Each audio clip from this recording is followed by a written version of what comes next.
¿Se ha preguntado usted en algún momento en su vida quién soy? ¿Se ha preguntado cómo soy? ¿O de repente hemos tenido la noción ligera y simplista de decir, bueno, yo soy un cristiano y punto, y con eso me basta y me sobra? Pero ¿quiénes somos en realidad? ¿Quién es el hombre? Proverbios capítulo 20, verso 6 dice así: muchos hombres proclaman cada uno su propia bondad, pero hombre de verdad, ¿quién lo hallará? La palabra bondad significa cualidades buenas. Y lo que el sabio Salomón está exponiendo en esta declaración es que muchos hombres, por no decir todos los hombres, por naturaleza, proclamamos siempre nuestras buenas cosas y nunca las malas cosas que hay en nosotros. ¿No es cierto? ¿No es cierto? Todos nosotros en nuestra naturaleza tenemos, hermanos, en nosotros mismos la motivación que surge precisamente de nuestro orgullo y de la vanidad de nuestro corazón, siempre de hablar o alardear de lo bueno que nosotros somos.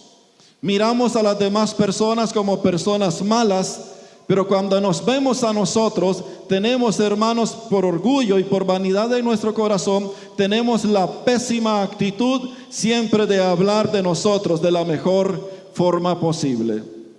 Pero cuando nosotros hacemos esto, las Sagradas Escrituras nos enseñan que todo lo bueno que usted y yo podamos decir acerca de nosotros mismos no es válido. Y la razón por la que no es válido es porque Proverbios, precisamente capítulo 27, verso 2 nos dice: alábete el extraño y no tu propia boca, el ajeno y no los labios tuyos. ¿Qué significa esto? Significa que si usted va a hablar algo bueno de usted mismo, usted no es la persona indicada, calificada, y el testimonio suyo de lo que usted dice no es aceptado. Para que pueda ser aceptado, usted necesita que sean otras personas las que testifiquen, evidencien y comprueben que lo que usted está diciendo de verdad es así. Entonces significa sencillamente que todos nosotros tenemos la necesidad, para poder responder esa pregunta, ¿quién es el hombre o quién soy yo? Tenemos la gran necesidad de que las personas que están a nuestro alrededor sean las que testifiquen acerca de quién soy yo, para que lo que yo estoy pensando que soy tenga validez de verdad delante de ellos y delante de Dios. En esta mañana voy a demostrarles a ustedes a través de 7 pensamientos que existen en la humanidad. Hay otros muchos, pero no tenemos el tiempo para hablar de todos ellos. Pero voy a presentar delante de ustedes, hermanos, 7 líneas de pensamientos acerca de lo que el hombre mismo cree acerca del hombre. Y tan solamente quiero establecer una plataforma para que usted y yo comprobemos en esta mañana que lo que el Proverbios capítulo 20 verso 6 dice es verdad, que Dios no se equivoca, que Dios es veraz en lo que dice, que muchos hombres proclaman cada uno su propia bondad, hablan de lo bueno y de lo grandiosos que son. Pero dice el proverbio, hombre de verdad, o sea, alguien de verdad, que diga verdad de sí mismo. Dice el proverbista, ¿quién lo hallará? En otras palabras, no lo hay. ¿Me explico? No lo hay. Bien, nuestro hermano Fabián en esta mañana va a representarlo a todos los hombres, como representante de usted y de mí, de niños, de adolescentes, de jóvenes, de adultos mayores, de ancianos, de mujeres y hombres, de pastores, profetas, sacerdotes y evangélicos metidos dentro de la iglesia. Él los va a representar en esta mañana. ¿Listo? Bien. Número 1, el humanismo. ¿Qué dice el humanismo? Esta línea de pensamiento surge durante el siglo XV y el siglo XVI en Europa. En medio de aquel continente europeo, durante ese tiempo está habiendo toda una transformación social y cultural en aquella época. Y a raíz de toda esta transformación social y cultural, este pensamiento va a establecer y va a enseñar. Una de sus principales características es que este pensamiento, el humanismo, cree que todo hombre en este mundo puede vivir sin Dios en su vida. Es más, enseña que Dios es un Dios autoritario, un Dios impositivo, y que lo que ha hecho simple y sencillamente con el hombre es detener el progreso del hombre mismo. Pero además también el humanismo nos enseña que este pensamiento, esta creencia de estos hombres que surgen durante esa época va precisamente ligada a la valorización humana en todo su esplendor. En síntesis, o en resumidas cuentas, lo que este pensamiento enseña, predica y manifiesta acerca del hombre es que el hombre es un ser bueno en su totalidad. Que este hombre, o usted o yo, representado por el hermano en esta mañana, dice que este hombre es un hombre compasivo y amoroso. Que lo que ha venido precisamente a perjudicar y a traer ciertos problemas en la vida de este hombre ha sido la intervención, o ha sido Dios en medio de la humanidad quien ha causado que este hombre se estropee. El humanismo enseña que el hombre es bueno y que es un ser misericordioso y compasivo. Enseña que el hombre es lo más importante en todo el universo. Usted hoy va a tener que tomar una decisión, hermanos. Y usted que nos acompaña hoy, usted que se ha apartado de Dios o que no has tenido un encuentro personal con Cristo, hoy vas a tener que tomar una decisión en tu vida. 2. La nueva era. ¿Han escuchado hablar acerca de la nueva era? Esta es una línea igual de pensamientos que surge allá por la década del 60 y que va a tomar auge durante la década del 70. La nueva era es otra línea de pensamientos que ha surgido en nuestros tiempos, la cual cree que todo en la vida es Dios. Así que el concepto, el pensamiento de este movimiento que surge en aquella época y que hoy precisamente ha invadido todos los estratos sociales de nuestra sociedad y por ende también a las iglesias cristianas evangélicas, el pensamiento de la nueva era se ha metido y muchos lo predican sin darse cuenta. Enseña que todo en la vida es Dios. Las montañas son Dios, los árboles son Dios, los animales son Dios, el chancho es Dios, el gato es Dios y por ende el hombre mismo es Dios.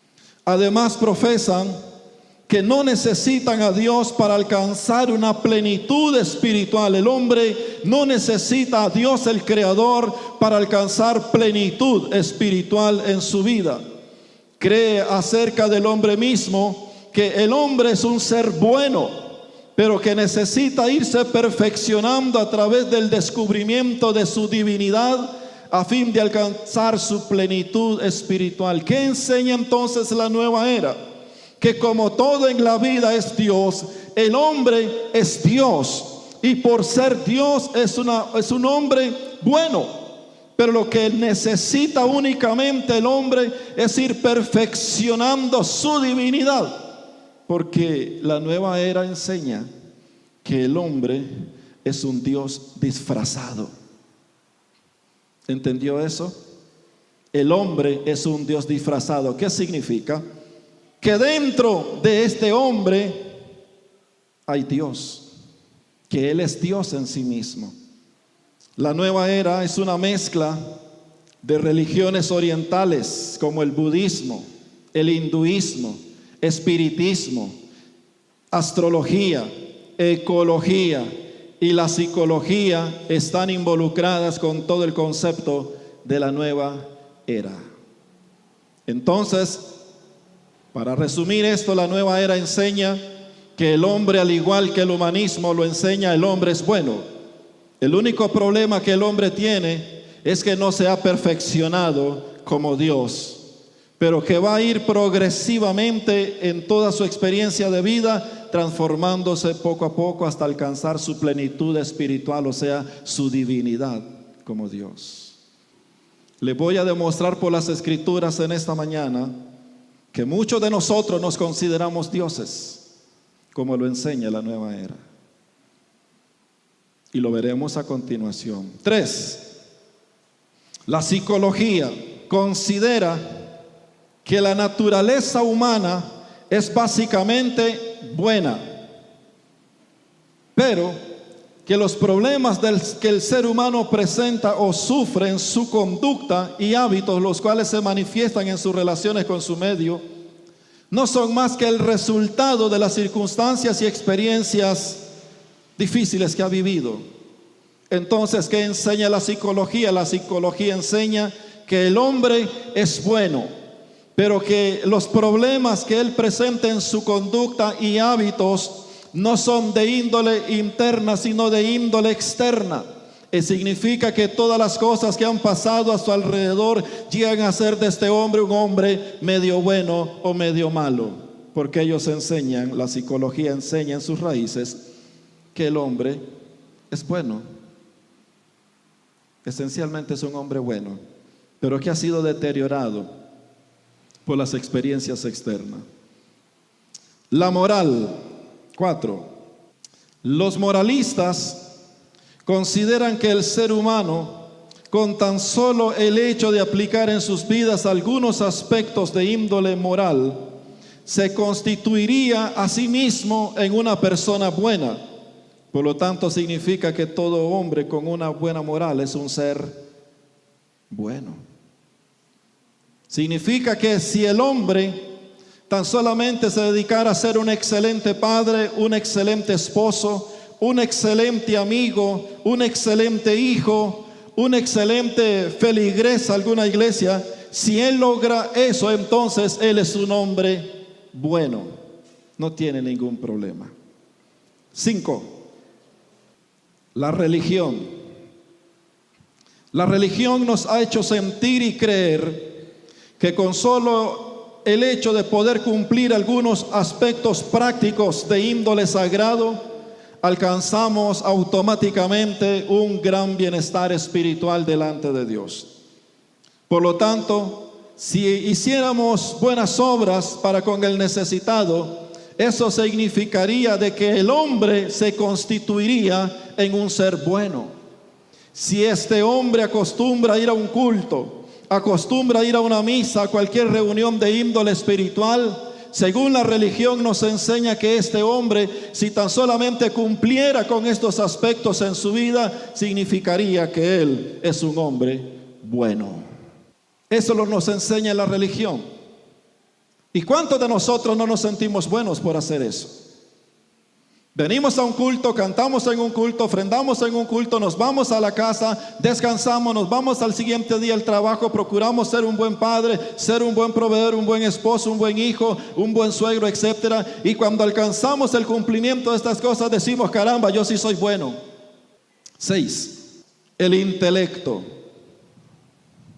Los intelectuales piensan que el hombre es bueno, pero que el problema que el ser humano presenta es precisamente un asunto de oportunidades en la vida.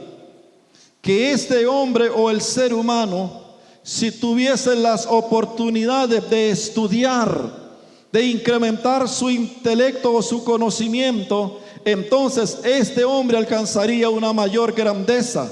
Pero el problema que él tiene es de índole de oportunidad. No ha tenido oportunidad para estudiar y ser un profesional.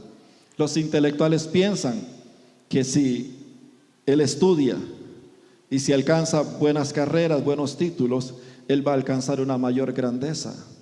¿Qué piensa usted? 7.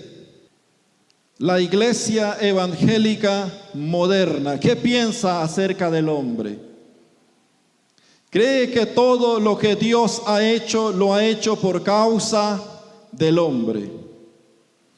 Cree que el hombre es el objeto del amor de Dios.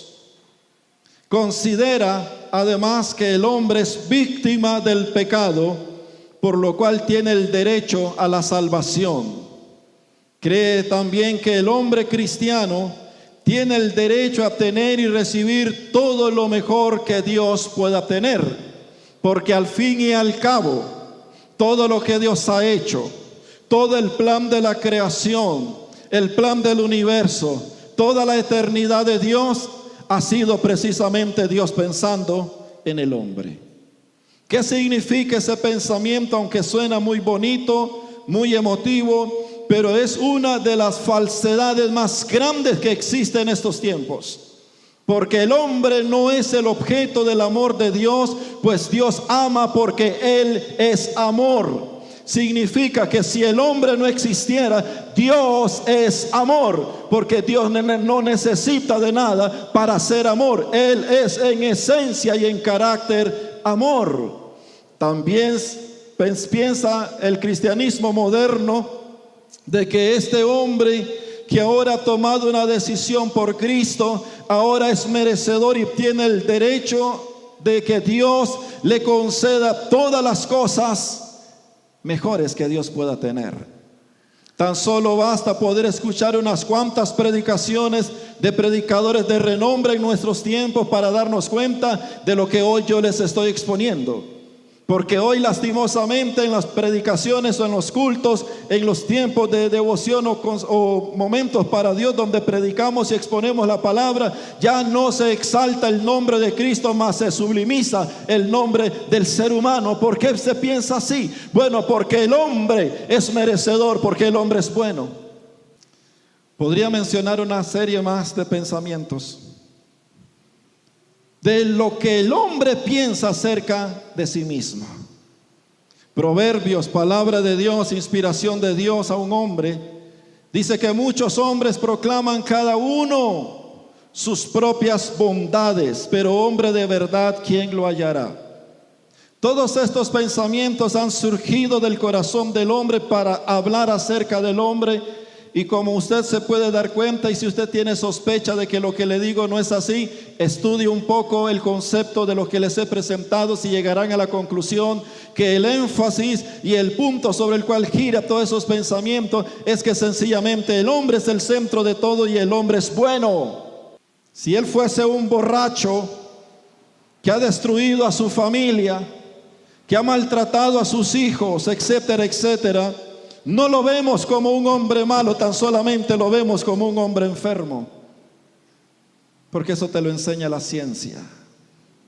El problema de él es que es pobrecito, un hombre enfermo, te lo enseña la ciencia.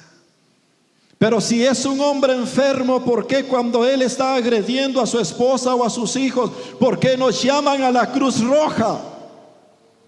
¿Por qué llaman a la policía? Si fuera un asunto de enfermedad, quien debería de correr son los paramédicos para ayudarlo, porque el problema que él tiene es su enfermedad. ¿Te das cuenta de lo que te estoy diciendo? La ciencia enseña que los que roban es porque tienen enfermos, están enfermos. La psicología te lo enseña. Pero supongamos en esta mañana que todo lo que ellos han dicho acerca del hombre es verdad. Supongamos que es así, que lo que ellos están diciendo es así. Entonces, hermanos, entraríamos en otro pensamiento que es importante que usted y yo como iglesia lo tengamos claro hoy. Y es que sencillamente, hermanos, para que este testimonio, para que lo que están diciendo toda esta gente sea válido acerca de él, estas personas y estos pensamientos, o los fundadores o promotores de todos estos pensamientos, van a necesitar tener en su vida credibilidad. Para que lo que ellos digan sea verdad, necesitan entonces, hermanos, tener credibilidad. necesitan ser personas justas, necesitan ser personas rectas, necesitan ser personas íntegras para que lo que ellos dicen sea de verdad, verdad. ¿Me explico? Significa entonces que para esto ellos necesitan ser honestos para hablar verdad, justos para dar una opinión con rectitud.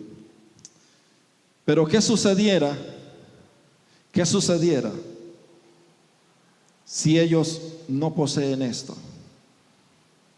¿Será su testimonio verdadero? Si todos estos que piensan de que el hombre es bueno, llegásemos a descubrir que ellos no tienen la rectitud, la integridad, que no tienen verdad en su boca, que no son personas justas para dar un dictamen o un criterio correcto, si se llegase a descubrir que ellos no lo poseen, ¿creen ustedes que los que ellos han dicho acerca del hombre es verdad? Por supuesto que no. En Romanos capítulo 3 verso 10, el apóstol Pablo escribe como está escrito: no hay justo ni aun uno, sepulcro abierto es su garganta y con su lengua engañan. En términos legales, cuando el acusado está en la silla y llaman a alguien a testiguar, cuando el testimonio de ese testigo es dudoso, precisamente por toda la cola que tiene el testigo, déjeme decirle que el testimonio de él no es admisible para la defensa de este hombre. Es el trabajo del fiscal descubrir el trasfondo de ese hombre para poder hacer todo un alegato ante el juez, decirle: ese hombre no dice la verdad porque también es un ladrón. Y aquí están las pruebas. Su testimonio es deshecho. Entonces, señores, en esta mañana no estamos hablando de un asunto de religiosidad aquí. Estamos hablando de una de las verdades más grandes que el hombre tiene que conocer, que el hombre debe de entender, que debe de comprender en esta mañana. Y es que para que alguien pueda decir lo que el hombre es, necesitamos entonces que ese alguien sea alguien santo. Necesitamos que ese alguien sea alguien íntegro. Necesitamos que ese alguien sea alguien justo. Necesitamos de ese alguien que sea amoroso, para que lo que él diga acerca del hombre sea verdad y que todo lo que él diga no sea desacreditado. Te pregunto, ¿quién es la única persona que tiene esas características y esos atributos en su vida? ¿Seré yo? ¿Será usted? ¿Será su padre? ¿Será su linda abuelita? ¿Será su linda nieta, su preciosa madre, la que tenga la autoridad para hablar y decir eso acerca del hombre? Por supuesto que no, iglesia. Porque la única persona en todo el universo que es poseedora de ese atributo, de ese carácter, de esa característica en su vida, de que es santo, justo, amoroso e íntegro, ese hombre no es un hombre como nosotros. Él es Dios. Y solo Él puede decir quién es el hombre. Este libro registra el testimonio de Dios para con el hombre. El apóstol Pablo, en su carta a los Romanos capítulo 1, capítulo 2 y capítulo 3, va a presentar el argumento, las pruebas, las evidencias de Dios acerca de lo que Dios dice que el hombre es y quién es el hombre en realidad. El apóstol Pablo no solo se tomará la tarea de presentar evidencia, testimonio, pruebas infalibles de quién es el hombre, y no solo tiene el propósito de presentar eso a toda la humanidad, sino que tiene el propósito de presentar esos mismos argumentos al mismo pueblo de Dios, Porque cuando usted lee el capítulo 3, el último párrafo del capítulo 3 de Romanos, te vas a dar cuenta de que Pablo hace un corte dramático. Viene hablando de un término de una forma general a la humanidad, pero cuando llega el capítulo 3 va a hacer un corte y va a dirigirse entonces al hombre, en este caso al pueblo de Dios, a los fariseos, a los judíos. ¿Esto qué significa? Que todo este argumento que Pablo presenta no es para el hombre que está sin Cristo solamente, es para el hombre que aún está en Cristo. Y eso entonces, señores, ya nos involucra a nosotros. Nos toca a nosotros entonces. A diferencia de todo lo que los hombres puedan decir acerca de sí mismo, a diferencia de todas las cosas o cualidades buenas que el hombre pueda hablar acerca de sí mismo, Dios tiene un concepto distinto. Dios tiene un parecer diferente a todos los hombres. Dios tiene, hermanos, la terrible, pero terrible opinión que contradice todo lo que los hombres han hablado acerca del hombre, de que el hombre es bueno. La declaración más horrible, la declaración más fea, la declaración más espantosa que Dios pueda decir acerca del hombre es que el hombre es un ser corrupto. ¿Le gusta a usted que le digan usted es un corrupto?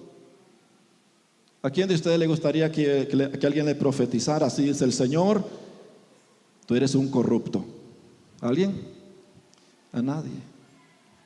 Porque en sí misma esa palabra corrupto es tan ofensiva, es tan chocante, es tan hiriente, es tan despreciable, que durante el siglo XV y XVI la Iglesia Católica se dio a la tarea de enseñar durante esos tiempos, de enseñarle al hombre acerca de quién es Dios, de la autoridad y del gobierno de Dios. Y el pensamiento humanista que va a salir de ahí es: no queremos nada con Dios porque Dios solo nos está señalando en esto y nosotros nos consideramos que no somos tan malos como Dios dice.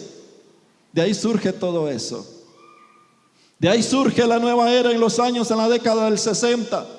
Y que dicho sea de paso, muchos predicadores hoy no predican el evangelio, sino que predican la filosofía de la nueva era, diciendo al hombre: usted es hijo de papá, usted es la niña de los ojos de Dios, Dios se desvive por usted. Falso, Dios no se desvive por ninguno de nosotros. Pero Dios no está como a veces lo pintamos al estilo hollywoodense, una película romántica donde Dios está comiéndose las uñas diciendo: oh, el hombre, oh, la mujer, estoy angustiado porque el hombre se está haciendo o el hombre se está destruyendo. Cuánta angustia siento, ¿no es verdad?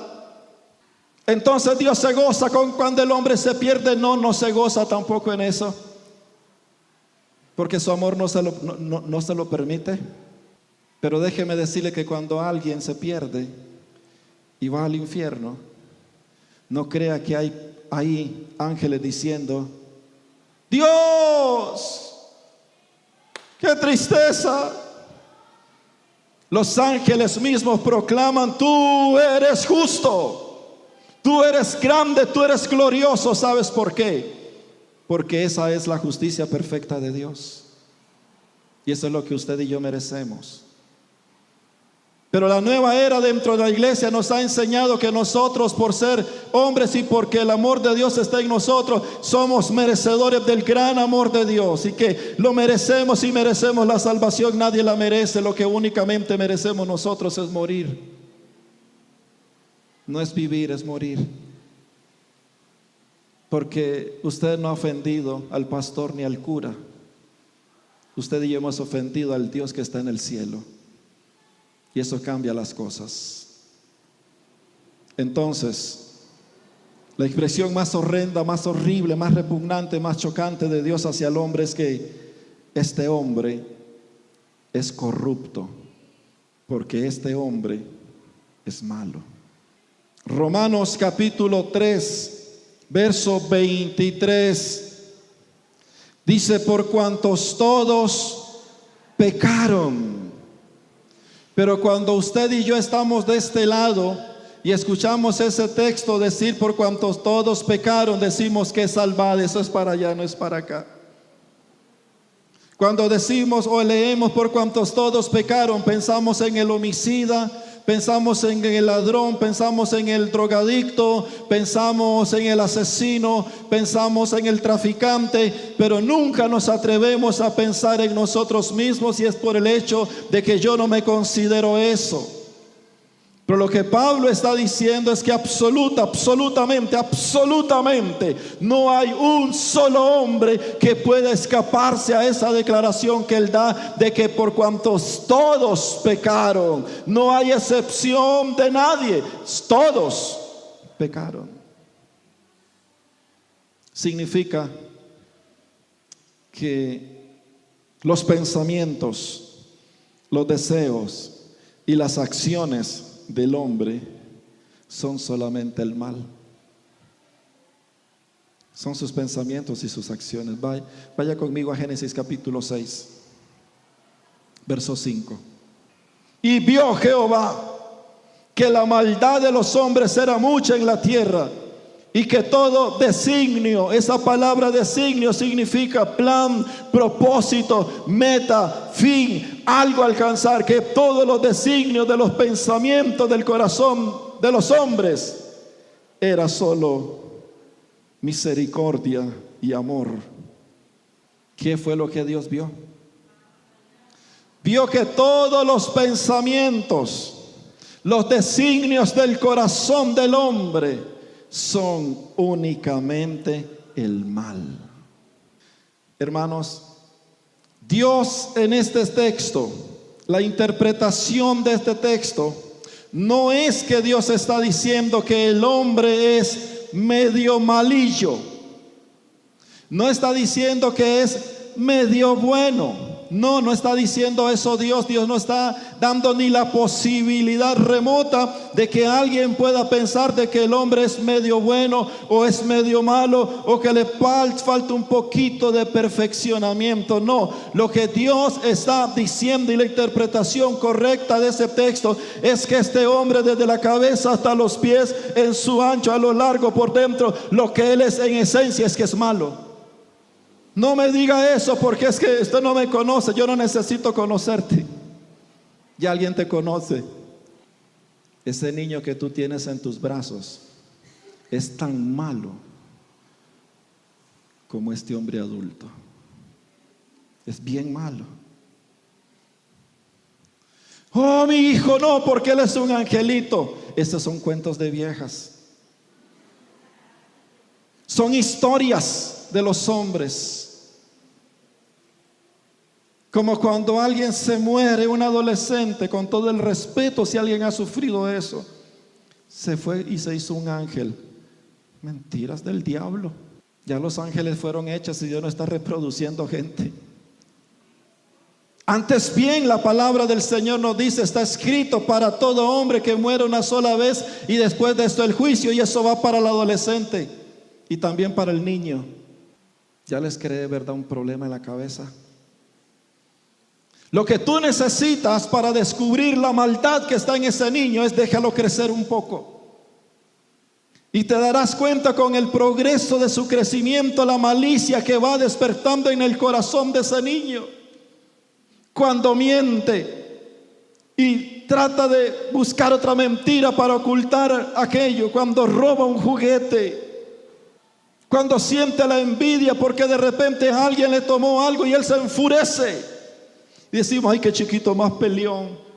No es ningún chiquito peleón, es un niño malo. Pero es que son angelitos. No, la Biblia no te dice eso, hermano. Déjeme decirle por qué le aseguro esto. Porque esa palabra que aparece ahí cuando dice la maldad de los hombres, en el hebreo esa palabra significa niños. Cuando dice desde su juventud, lo que la palabra hebrea apunta no es un joven de 18 o 20 años, está hablando de un niño. Y entonces la traducción real de ese versículo es que el hombre desde su niñez es malo. No, conmigo no, porque como yo soy el profeta, él es mi hijo y él está eximido de eso. Te equivocaste. Dios dice que es malo.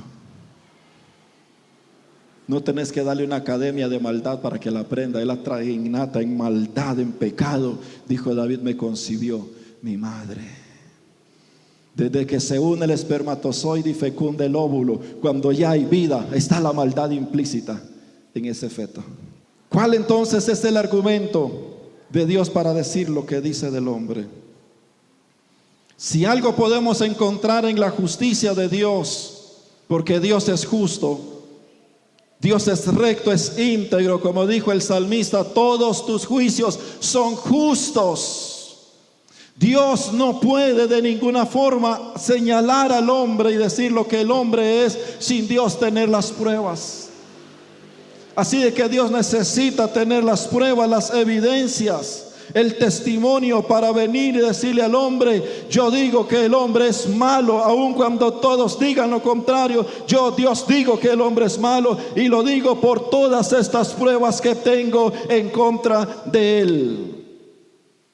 Dios no se despertó esta mañana con la ocurrencia de decir: el hombre es malo, y hoy se me ocurre que el hombre es malo y ya.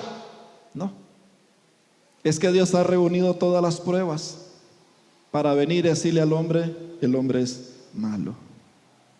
Romanos capítulo 1, capítulo 2, capítulo 3, el apóstol Pablo da más de 15 argumentos por lo cual Dios dice: el hombre es esto. Y hoy, por supuesto, no les voy a decir los 15, porque necesitaríamos 15 cultos de enseñanza para hablar sobre cada uno de ellos. Así que permítame hablarle nada más 14. No, tranquilos, relájense. Solamente le voy a mencionar unos. El primer argumento que Dios tiene para decir que el hombre es malo es la injusticia del hombre.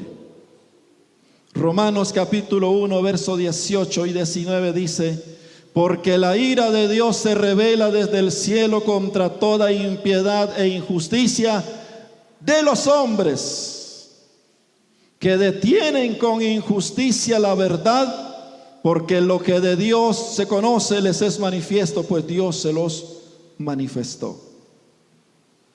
Note por favor que esta palabra injusticia, va en relación con la verdad de Dios. Cuando Dios dice el hombre es injusto, no es una ocurrencia, es que Dios está viendo la actitud del corazón del hombre con respecto a su verdad, la verdad que Él habló. Porque la palabra del Señor nos enseña en el verso 19 del capítulo 1 que todo lo oculto de Dios, todo lo que estaba reservado en la eternidad de Dios, Dios se lo dio a conocer al hombre. Eso significa que Dios se ha encargado de traer el conocimiento de quién es Él y lo ha puesto en la mente y en el corazón del hombre. Pero el hombre por sí mismo ha tomado la decisión de ser una persona injusta delante de Él, o sea, obrar en injusticia. Pero ¿qué es justicia? Ay, que a mí me robaron 100, entonces que Dios le quiebre la pata a aquel que me robó y me regrese 200. ¿Eso sería justo? No. Justicia significa tener el principio moral para obrar respetando la verdad. Se lo vuelvo a decir. ¿Qué significa justicia? Significa tener el principio moral para obrar en la vida respetando la verdad. Entonces, de lo que Dios señala y acusa al hombre es que el hombre no tiene en su corazón el principio moral para respetar la verdad que Dios le ha revelado al hombre. Significa que sencillamente este hombre que todos dicen que es bueno, Dios dice es corrupto, porque todas las acciones de este hombre, del ser humano, van en contra de todo lo que yo he establecido en mi ley. Y usted dirá en esta mañana: gloria a Dios porque yo me escapé. Permíteme aplicarlo a la iglesia. ¿Cuánta verdad conoce usted de Dios, iglesia? ¿Cuántos mensajes hemos escuchado a lo largo de toda nuestra vida? ¿Cuántos libros no hemos leído acerca de enseñanzas medio buenas o medias malas? ¿Cuántos mensajes no tenemos en nuestra vida? Pero te pregunto, ¿tiene usted el principio moral para obrar en su vida, ejecutar en su vida, tener una conducta en su vida, respetando la verdad de Dios? ¿Por qué no amamos? ¿Por qué no perdonamos? ¿Por qué no hacemos misericordia? ¿Por qué no tenemos compasión? ¿Por qué no nos unimos? ¿Por qué no nos ayudamos?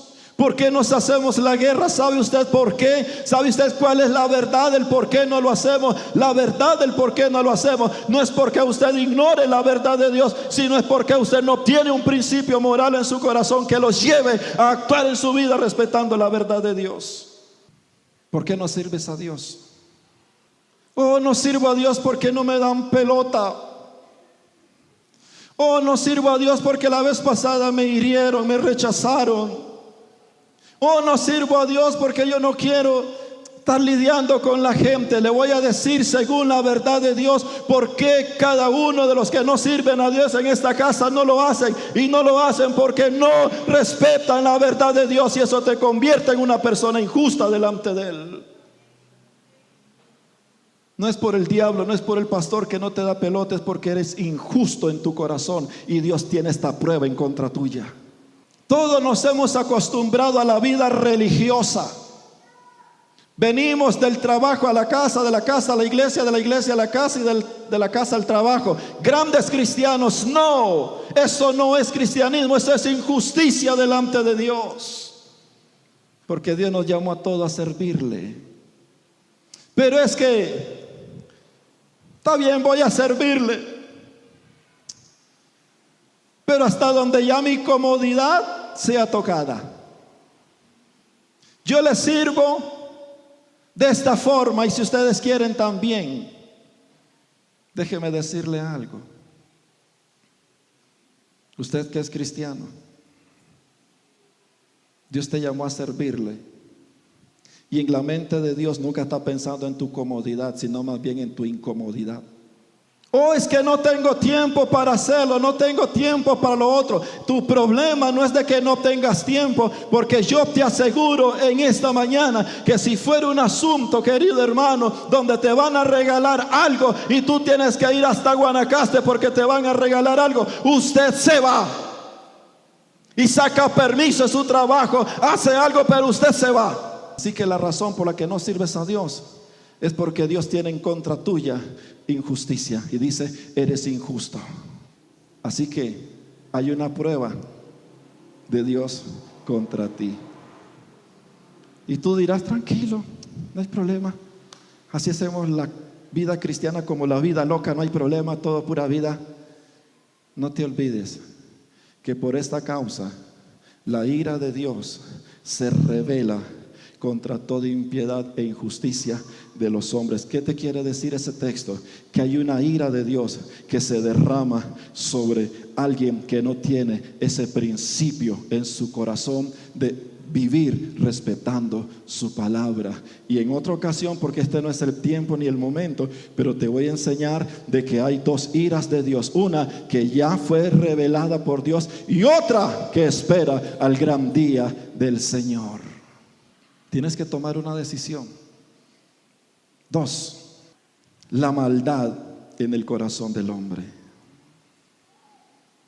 El hombre, teniendo conocimiento de Dios, paréntesis, porque el problema del hombre y el problema de todos los que han salido de acá, todos los pensamientos que han salido del hombre, no es que el hombre ignore acerca de Dios, no.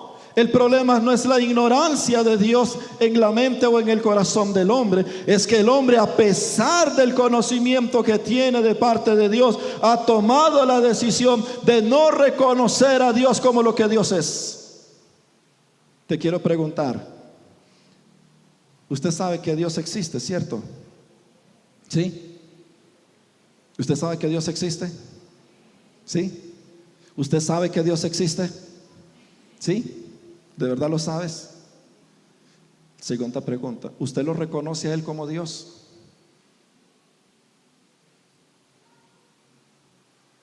¿Usted lo reconoce como Dios? ¿Usted cree que venir a la iglesia es reconocer a Dios? ¿Usted cree que venir cada muerte de papa, cada cambio de papa, es vivir con Dios? ¿Usted cree eso? Escucha lo que dice el apóstol Pablo. Pues habiendo conocido a Dios, no le glorificaron como a Dios ni le dieron gracias, sino que se envanecieron en su razonamiento, y su necio corazón fue oscurecido. ¿Qué está diciendo Pablito? Que el hombre, a pesar de saber que todas las obras testifican de Dios, porque el cielo anuncia las obras de sus manos. El hombre, teniendo esta conciencia y conocimiento de Dios, el hombre tomó la decisión de decirle: perfecto, así es, tú lo hiciste, pero no me da la gana reconocerte, no me da la gana glorificarte. Y cuando hablamos de glorificar, no estamos hablando de hacer esos mates no estamos hablando de hacer esos cuadros y esas pantomimas. No estamos hablando ni de brincar. No estamos hablando ni remolineando. No estamos hablando de eso. Glorificar a Dios tiene que ver con reconocer de que Dios es el dueño y autor de la vida, consumador de todas las cosas, que Él es el creador por los siglos de los siglos, y que todo lo que yo tengo es de Él. Aunque usted no brinque, ni remolinee, ni grite, ni silbe, ni aplauda, te pregunto, ¿usted reconoce a Dios?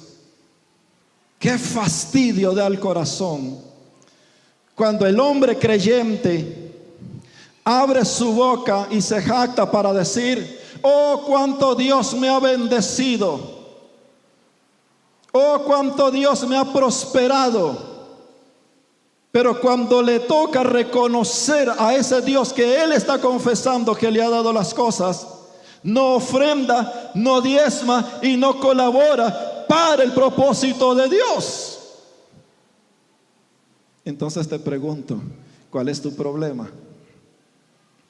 Te voy a decir cuál es tu problema y mi problema, y cuál es el problema del hombre. El problema es la maldad de nuestro corazón. El problema de no honrar a Dios con nuestros bienes no es porque no tengamos, no es porque no sepamos, no es porque nadie me lo ha explicado. No, Señor, no es así, no es verdad. La razón verdadera y absoluta que da Pablo en el testimonio de Dios para contra el hombre es que el hombre es malo, tiene maldad en su corazón.